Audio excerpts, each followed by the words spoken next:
ईश्वर यहोवा का संदूक वहां से ले आए। वह तो करबो पर विराजने वाला है और उसका नाम भी यही लिया जाता है। तब उन्होंने परमेश्वर का संदूक एक नई गाड़ी पर चढ़ाकर अबीनादाब के घर से निकाला और पूजा और अहो उस गाड़ी को हाथ में। जो आज हमारी बातों का शीर्ष है वो है पैटर्न। क्या है? पैटर्न।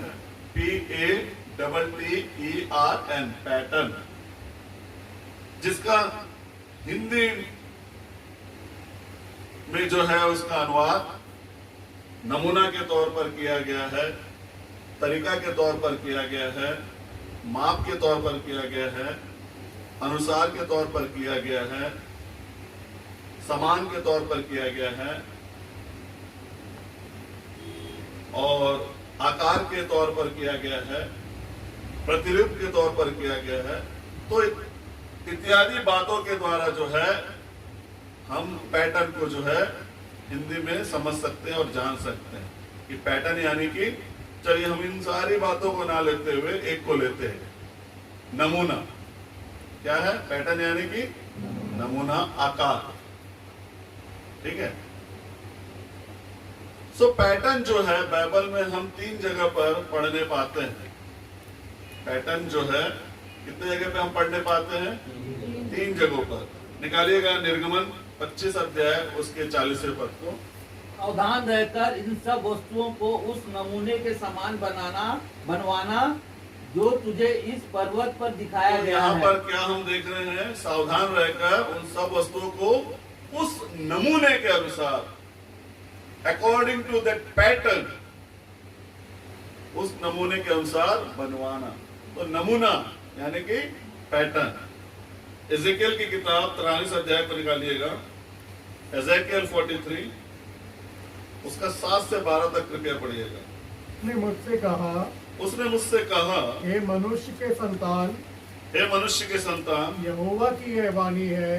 परमेश्वर यहोवा की यह वाणी है। हे मनुष्य के संतान, हे मनुष्य के संतान, तू इज़राइल के घराने को इस भवन का नमूना दिखा। तू इस्राएल के घराने को क्या दिखा? इस भवन का नमूना दिखा कि वे अपने अधर्म के कामों से लज्जित होकर उस नमूने को मापे। कि वे अपने अधर्म के कामों से लज्जित होकर उस नमूने को नापे। और यदि वे अपने सारे कामों से लज्जित हो, और यदि वे अपने सारे कामों से लज्जित हो, तो उन्हें इस भवन का आकार और स्वरूप और इसके बाहर भीतर आने जाने के मार्ग और इसके सब आकार और विधियां और नियम बतलाना और उनके सामने लिख रखना, जिससे वे इसका सब आकार और इसकी सब विधियां स्मरण करके उनके अनुसार करें। तो किसके अनुसार करना है? विधि के अनुसार, नियम के अनुसार, आकार के अनुसार, नमूने के अनुसार। अब आगे एक और वचन पढ़ेंगे, इब्रानियों की पत्री 8वां अध्याय उसके 5वें पद को कृपया देखिएगा। Hebrews 8:5।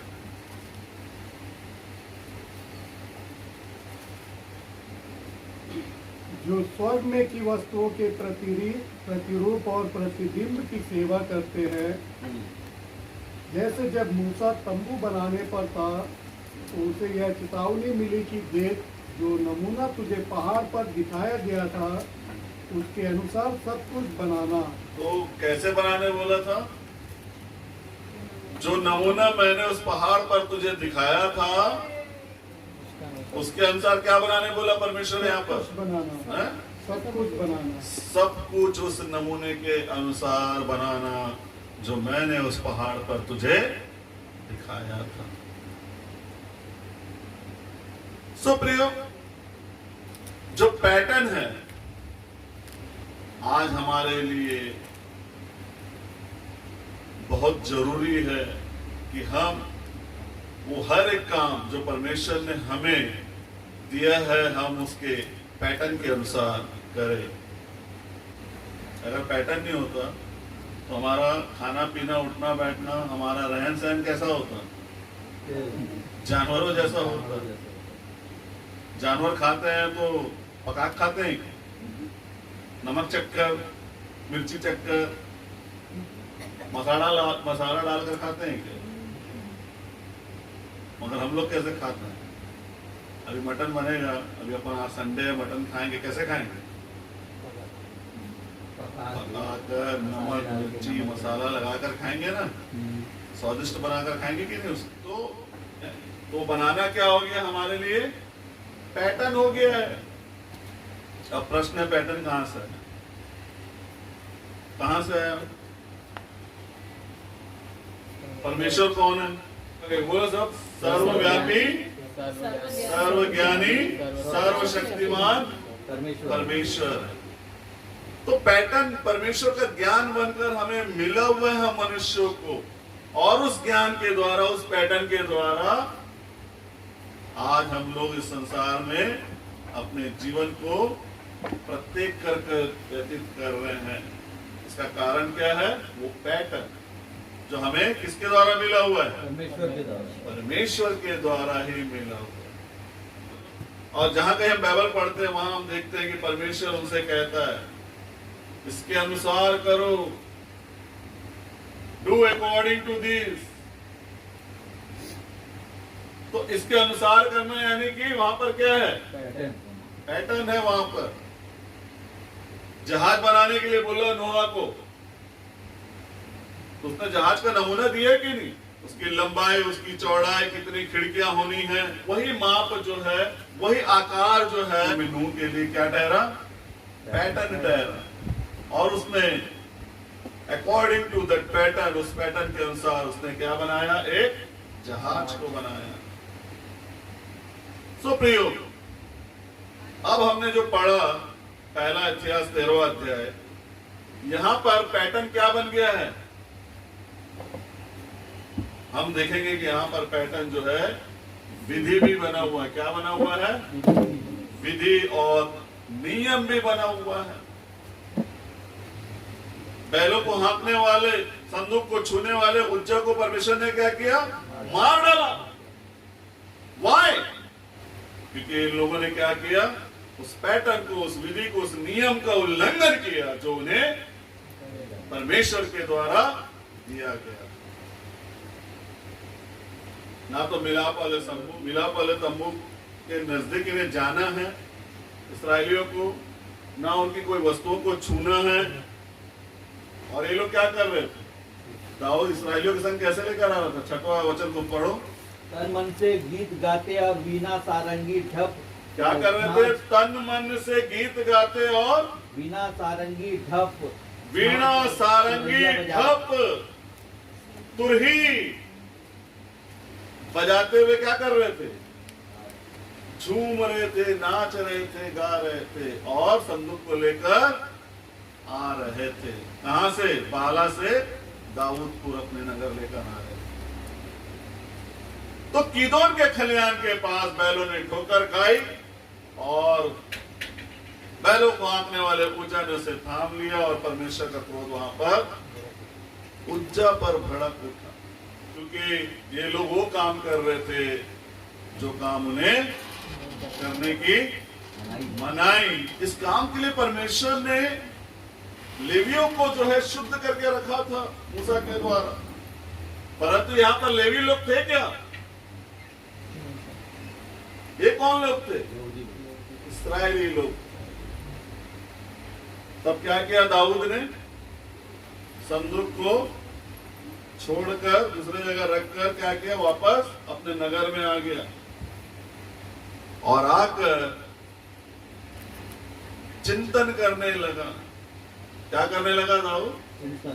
चिंतन करने लगा कि ऐसी क्या बात हो गई। और इस प्रकार से उसने करके पुरनियों को भी इकट्ठा किया, बुद्धिमान लोगों को इकट्ठा किया और उनसे भी पूछा कि देखो भाई, ऐसी क्या बात हो गई है? हमारे अब्राहम, इसहाक, याकूब का परमेश्वर, ऐसी क्या बात हो गई है कि हम पर भड़क उठा है? पहला इतिहास 15 अध्याय उसका दूसरे पद को पढ़िए। तब दाऊद ने कहा, तब लेवियों को छोड़, दाऊद ने कहा, लेवियों को छोड़ और किसी को परमेश्वर का संदूक उठाना नहीं चाहिए। क्या कहा दाऊद ने? लेवियों को छोड़कर किसी और को परमेश्वर का संदूक उठाना नहीं चाहिए। क्योंकि यहोवा ने उनको इसीलिए चुना है कि वे परमेश्वर का संदूक उठाए और उसकी सेवा टहल सदा किया करे। क्योंकि यहोवा ने उन लेवियों को इसीलिए चुना है कि वे संदूक उठाए और वे जो है सारे सेवा टहल का कार्य करे। परंतु यहाँ पर ये काम कौन कर रहा था? इस्राएली लोग कर रहे थे। कैसे कर रहे थे? तन मन से कर रहे थे। बाइबल में लिखा हुआ है, कैसे कर रहे थे? तन मन से। आज बहुत से लोग तन मन से परमेश्वर की आराधना कर रहे हैं, परंतु परमेश्वर आपके तन मन से किए जाने वाले किसी भी काम से प्रसन्नता नहीं रखता, वरन परमेश्वर प्रसन्नता रखता है उसके काम उसके दिए गए पैटर्न के अनुसार करने से। आप यदि अपनी इच्छा के अनुसार कुछ भी कर रहे हैं तो आपको परमेश्वर की ओर से कुछ भी नहीं मिलने वाला है। ऑफ कोर्स आप हर काम परमेश्वर के लिए कर रहे हैं, फिर भी परमेश्वर आपको कुछ भी नहीं देने वाला है। कुछ भी चीज आपको नहीं मिलने वाला यदि आप अपनी इच्छा से परमेश्वर का नाम ले रहे हैं, अपनी इच्छा से परमेश्वर की आराधना कर रहे हैं, अपनी इच्छा से अपने मनमाने चर्च में जा रहे हैं, अपनी इच्छा से। क्योंकि हमारा परमेश्वर किस काम से प्रसन्नता रखता है? उसके बताए अनुसार किए जाने वाले हर एक काम से हमारा परमेश्वर प्रसन्नता रखता है। So we have to follow pattern which has given by the God. The things which we are doing without pattern, it will gain nothing for us. वो हमारे लिए कुछ भी नहीं कर सकता। वो सारे काम जो हम बिना परमेश्वर के दिए दिखाए नमूने के अनुसार करते हैं। So राजा दाऊद क्या किया? परमेश्वर का क्या कहलाता था दाऊद? मन का सखा था वो। यहाँ पर क्या हुआ? परमेश्वर का जब क्रोध भड़का तो दाऊद सुक्की बुक्की गोल हो गई दाऊद की। और परमेश्वर को जानने वाला था दाऊद, इसलिए चुपचाप संदूक वहां पर रखकर कहाँ आया?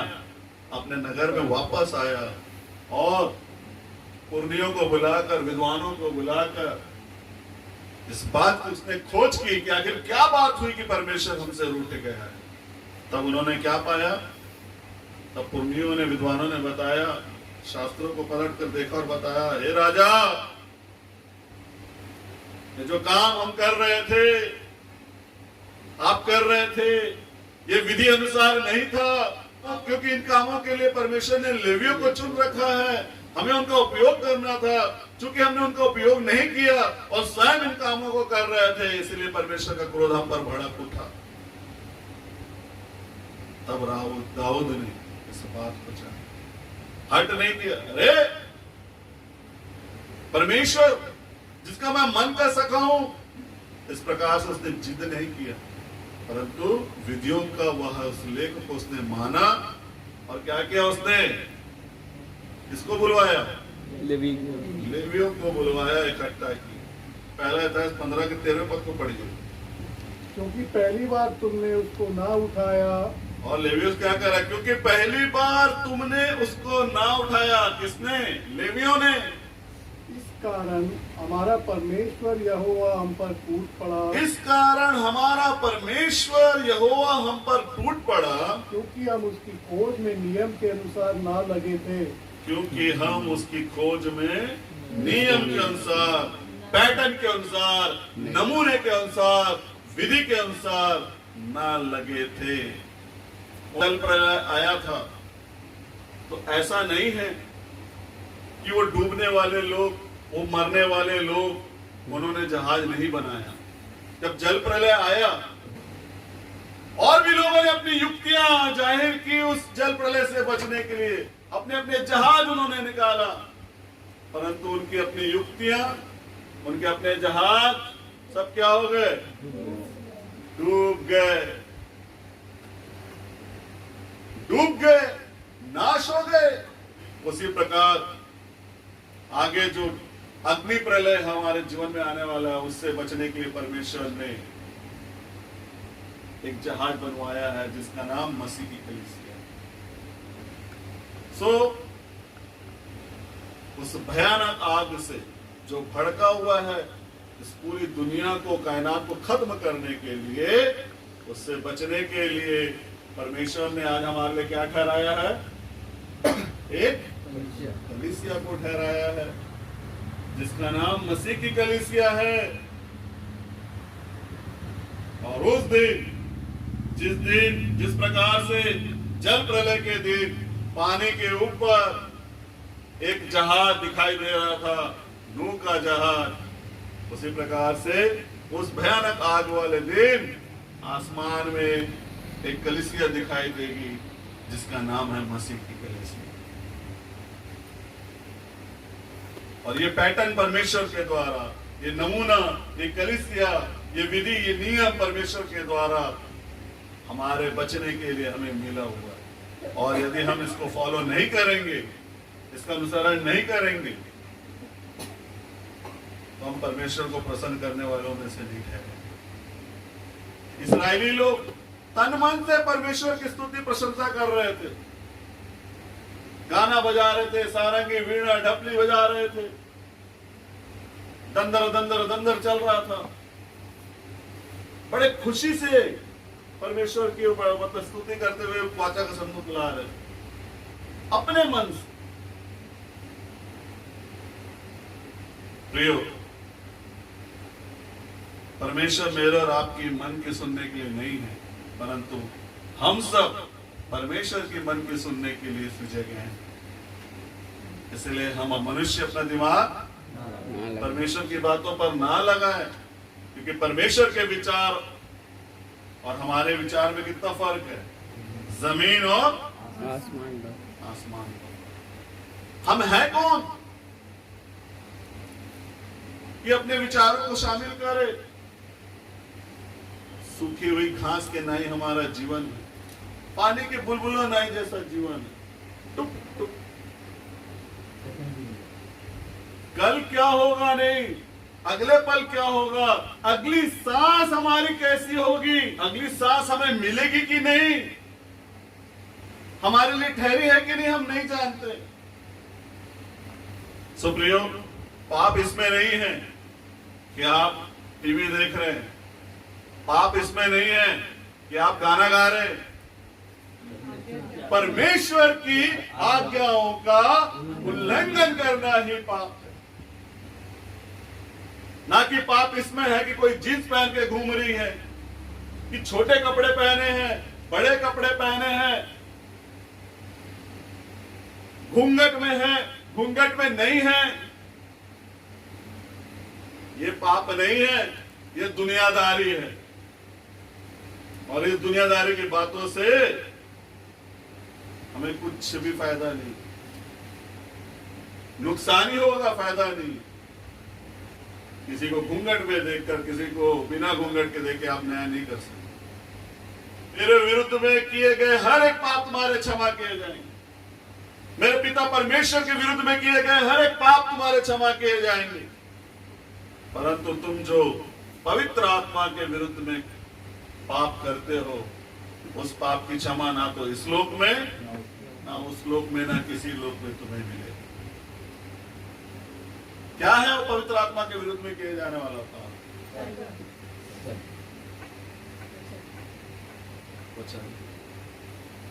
अब इसके विरुद्ध में किए जाने वाले पापों का क्षमा इसी लोक।